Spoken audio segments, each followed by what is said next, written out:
Hi, and welcome to Take Time to Create. This is where we take time out of our everyday lives to create new and wonderful things. So today I have a little bit different of a video, and I'm actually going to show you my art studio. I'm going to turn the camera around and you can see where I work and how I work and what my studio looks like. I get a lot of questions about that, and I just wanted to show you my studio. But before I do that, I want to explain a little bit of my journey. It's definitely a big improvement over what I had. I had a very messy studio. I'm in the basement. I work in the basement. I think a lot of artists work in the basement. And so I needed help. I needed time and I needed a little bit of money to do this because I did hire a professional organizer. She was fantastic. I will leave her information down below. Her name is Morgan. And she was absolutely amazing. So she definitely helped me out. And I needed that motivation. I needed somebody to really help me sort through what do I need, what do I don't need, how to get through all of my stuff because I had too much. I have over 20 years of stuff and I don't use it all and I don't need it all. And so she was invaluable to my journey. In addition to that, I am doing a challenge this year, and I'm going to challenge you guys to the same challenge, and that's a low buy. Meaning, I'm not going to buy anything necessarily this year. What I mean by a low buy is I want to really use up what I have in my stash. And I have plenty in my stash. I have a lot of things that I haven't used for a while, and I have a lot of new things as well that are still in the package, and I'm sure you're the same way. So I'm doing a low buy. I'm going to put a little bit of extra things on it. I'm not just going to not buy anything for a year, and that's really hard. And I think almost impossible. If I receive something in for a sponsored video or a company wants to give me stuff, that's different. I didn't buy that. That was received in.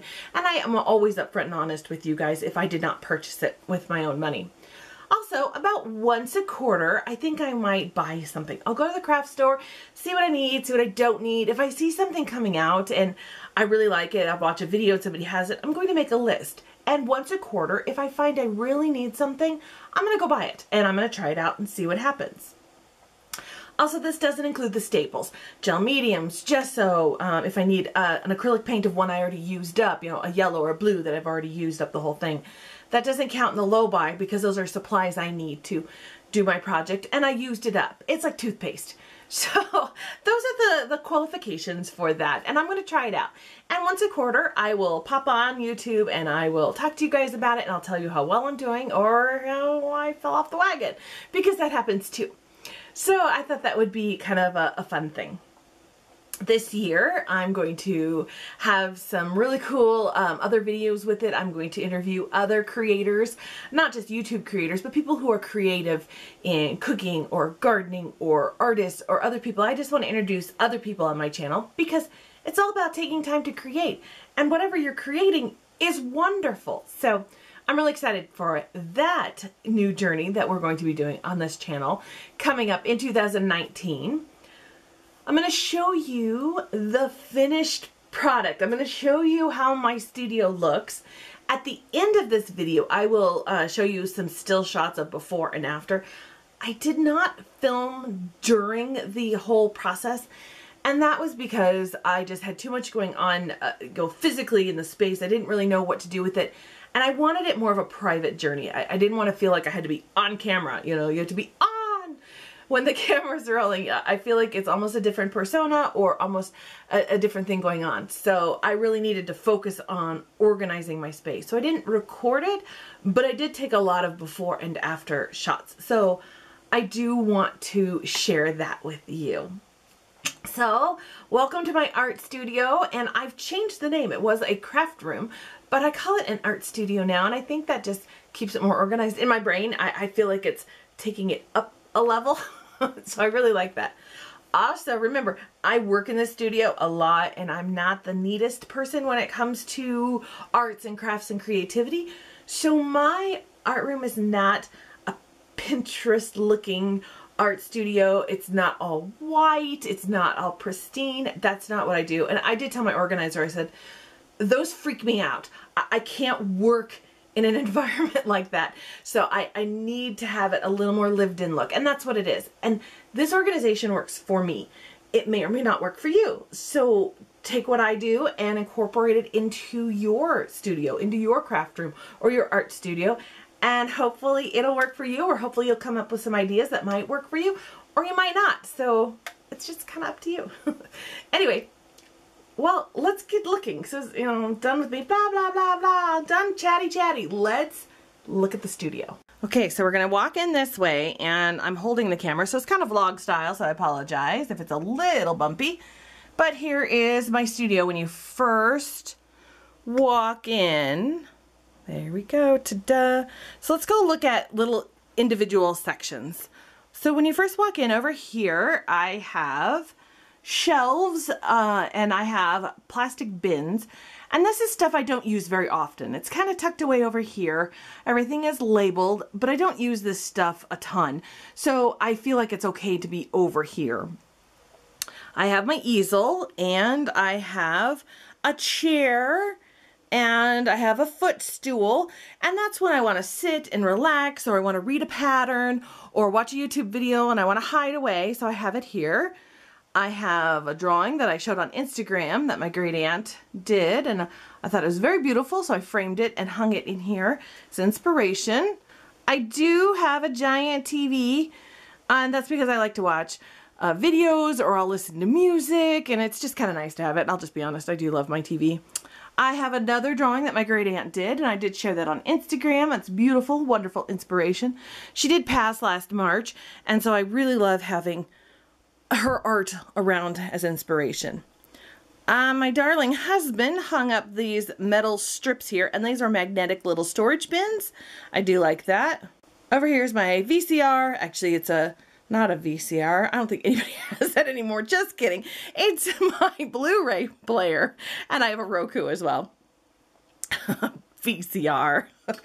I don't have a ton of die cuts. It's not something I do a ton of, but I do enjoy it when I do die cuts. I do enjoy it when I pull it out. These are how I organized these. Let's pull out a good one. What I did is I put a magnetic sheet, and then I have these are like shop ticket holders, and then on the back, if it's a stamp set that goes with the die cut, I put those together. I found somebody online on YouTube that did this, and I thought she was brilliant. If I can find her video, I will link her down below, because her idea was absolutely brilliant, and I loved it. Let's see if I can put it back. And it worked perfectly for me. So I have my big kick machine. I also have a die emboss machine back there in the corner. And I have a long stapler for projects. My paper is organized in these two standing containers. I got these from Michael's when they had on sale with coupon or 50% off. They were a great deal. And so that's how I use my paper. I'm a digger. I'm a pile storage. I'm a digger.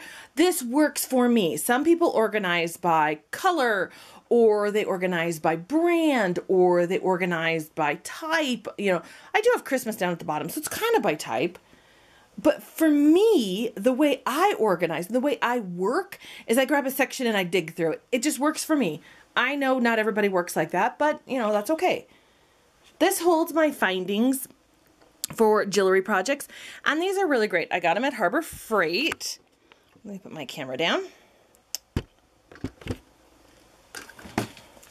These are really great. I got them at Harbor Freight, and they hold my findings, or, you know, some charms, and it's really great for when I work on jewelry. And they come out, so you unhook these, and these are individual little plastic trays. Perfect for travel, perfect to keep it contained. I really love it. I do have some bins here. These aren't bins I use a lot, mostly projects that are coming up that I need to do. I'll get to that side of the room in a second, but there's my work table. Over here, I have some other bins, and this holds mostly punches because those are heavy. These are actually metal drawers.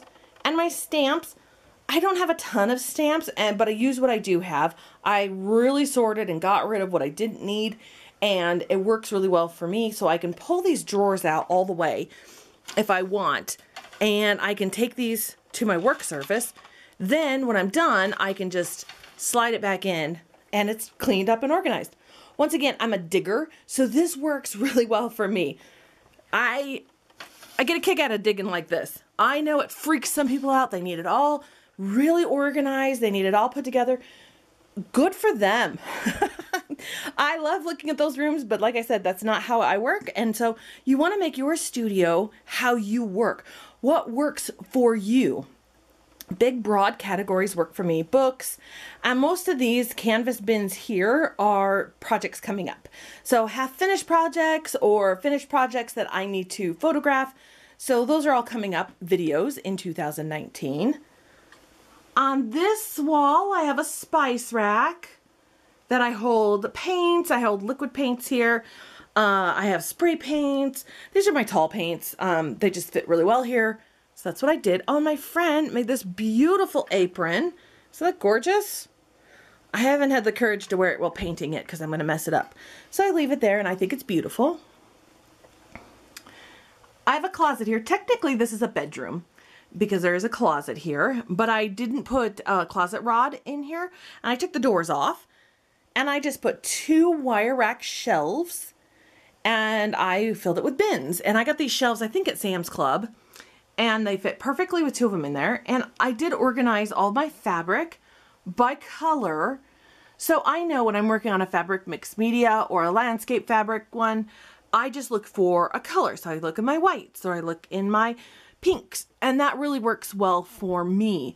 I know some people need to organize by type of fabric like cottons or heavy fabrics or whatever they want to do. But for me and my mixed media projects I go by color. So, like I said, find a way that works for you. And these are broad categories in these bins.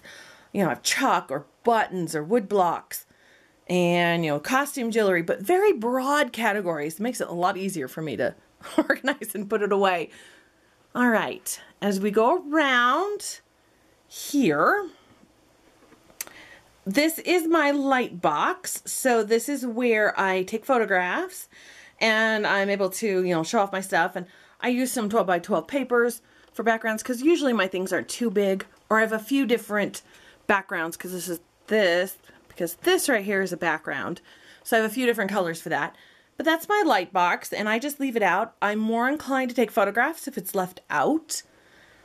Down below, here's a couple bins and I put tools, extra. This is where I keep my extra stuff, like extra adhesives or extra little containers, you know, paint containers, or, you know, sponges. Where if I buy it in bulk, I put the extras over here. And in my work studio, I just keep 1 or 2 out.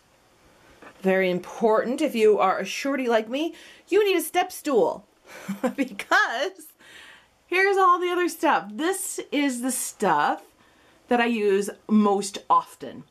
And it's right behind my studio or my workspace. And I can just turn around, and these are clear drawers that I got at the Container Store. And these are really great. I love these. So they are clear acrylic and they pull all the way out, and I can't do it with one hand. But I have 2 washi tape, which is way too much washi tape for any one human. So lots of projects with washi tape coming up. And then I can just pull the whole drawer out and put it on my work surface. Then I can put it right back when I'm done. I stick it all back in there and I do have room to grow.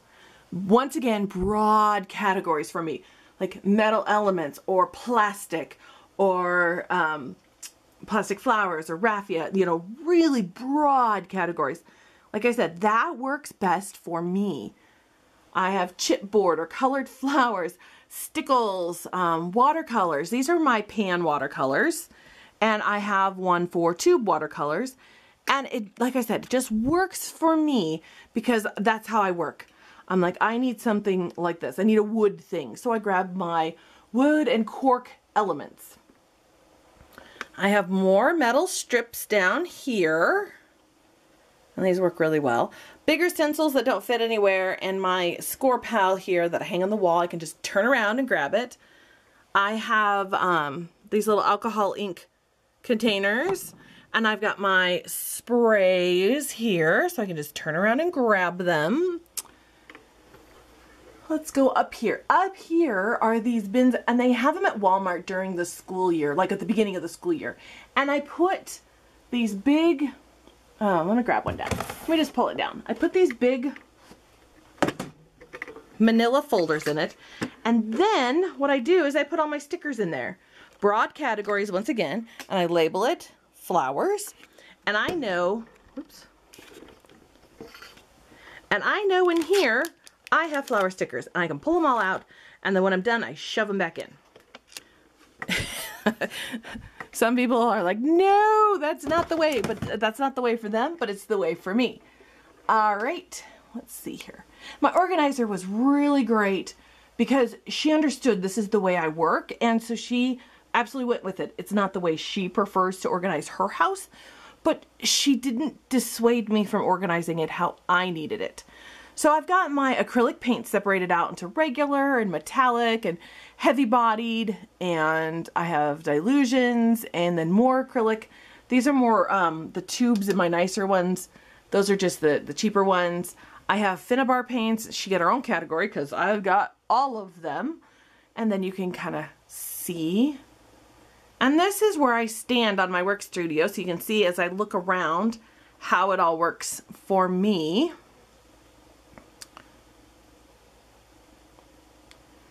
All right, then I have ink in these little trays here. I have this that I embroidered. I took that embroidery class a couple years ago, and it says Imagine. And I did post this on my Instagram, maybe even my blog too, I don't remember. But I really like it, and I think it works very well. I think it's very pretty. So I backed up, and this is my work surface. Yes, I like to have a candle burning. My husband's like, are you kidding me? He's like, as long as you don't burn down the house. So I just like the ambiance that the candle gives. And then I walk into my studio when I'm ready to work. I have 2 of these carts, and I got those from IKEA. And they hold brushes, my mediums, like gel mediums and matte mediums, rubber gloves, and cups, and just all those little doodads. It's not very well organized. I mean, it's organized for me, but it looks atrocious on camera. So that's the way it is. And then I have immediate needs here. So I have some buttons here, some ribbons, some clear ribbons, and some string. And this is where I put my immediate needs. So if I need more, or this isn't quite suiting my needs, then I turn around and I go grab more out of my storage bin over here. And this is my desk. I got it from Home Depot. It's actually a Husky workbench, and I love it because it cranks up and down. Right now I have it at standing height, which is perfect for me. I love to stand when I work, but I know sometimes I need to sit if I have something really intricate. So this really works that I can go up and down. So you can find those at Home Depot. Some of my setup, let's see here, I've got a canvas, I have my journal there. And then some of my setup is this holds my cell phone if I need a video. And then this holds my camera upside down, but right now it's on my tripod. And then you go up, and I have a foam on the ceiling to help with the sound. It gets really echoey down here. And I have lights everywhere, and it's kind of on this rail system. So if I need to move things, I can. I have lights coming this way, and I have another light. It's sticking up. Normally it goes down on my work, but since I need it on my face, then I have these that I can reach while I'm working, and I have markers and oil pastels, and I have gelatos over here, and I have other markers, and I have, colored pencils over here, and, paper towels. So I've got a lot of things within arm's reach, and those are those trays and bins that were on the other side that I can just get to. And then I can see over here, I've got a lot of paper ephemera or elements to add on. So I just kind of keep a pile over here. And then I keep scissors, and I can just pull what I need on because I don't need everything for every project. And it's very easy for me to get because I stand for most of my projects. And then from here, I can see my movies, or, if I'm doing Pandora, it doesn't really matter, or I watch YouTube videos. And then there's the door out to the rest of my basement. And the light is absolutely in the way. I can go over here like this. And then you can see the door, and you can kind of see the rest of my space here. Let me kind of go this way. Over there is our basement, and we have our workout stuff over there, and we have you know, chairs and a TV there because it's kind of like our movie hangout kind of basement. In some of my before and after, you'll see me in there again, and you'll see how my stuff is actually invading that space. And I'll show you some really disturbing and embarrassing for me before pictures of my stuff over there. And I am so grateful that I got it all out from there. I've got a little bit under the stairs, and I'll show you that. A little bit of the stairs that I did put my yarn. But other than that, it's pretty good. So this is my studio. All right, let me go show you under the stairs. All right, so if I walk out this way, and it's going to be a little yellow over here because I don't have all my studio lights, but that's the way it goes. Over here under the stairs, I keep my larger canvases that I really don't have room for, and I have my yarn in these drawers, and I have my yarn categorized by color, not by type, because like I said, I work well with color. So if I need an orange piece of yarn for a project I'm working on, I know where to go. So that's by color. Oh, spare chairs under there. Ooh, that's going to be a project. I can't wait to show you that one. And I have my dress form, but that is the overflow, which actually isn't too bad because let me tell you, my overflow originally was the entire basement. It was terrible. It was so awful. All right, so back in the studio. I love it. I am so happy with the studio. I am loving how it turned out. So there you have it. That is my art studio. Like I said earlier, I'm going to show you pictures at the end of this video, before and after. Please don't judge me on my before. Oh man, it was bad. But I had over 20 years of stuff. I had never done a huge purge like this. So I challenge you to join me with my low buy. And in a year, if I haven't really used it or I don't enjoy it, I'm going to purge it and I will donate it to Who Gives a Scrap, my local creative reuse center. And I donated, when I purged, like 15 bags of stuff. Just things I didn't need anymore. And I was just hanging on to it for years. Literally 20 years. So it felt good to get it out of my life, get it out and let somebody else enjoy it. And now I can use what I have. Thank you so much for watching. Let me know in the comments down below if you're going to join me for the low buy. And what are your resolutions for your art studio or craft room or whatever you want to call it? What are your resolutions for the new year of 2019? Thanks again for watching. Please give this video a thumbs up. Subscribe to my channel. You can also find me on Instagram and on my blog and on Facebook. And I do have 2 Instagrams. I have Take Time to Create, which is all my crafty goodies. I show you things that I don't put on my blog or I may not put on videos. So there's extra things there. Really fun. And you can see close-up photos of a lot of the projects I do. I also have my Instagram of Linda's Journey 78, and that is just my personal journey. It's my family, it's vacations, it's all those other things. If you're interested, please feel free to follow along on both of those. Thanks again for watching, and I will see you guys next time.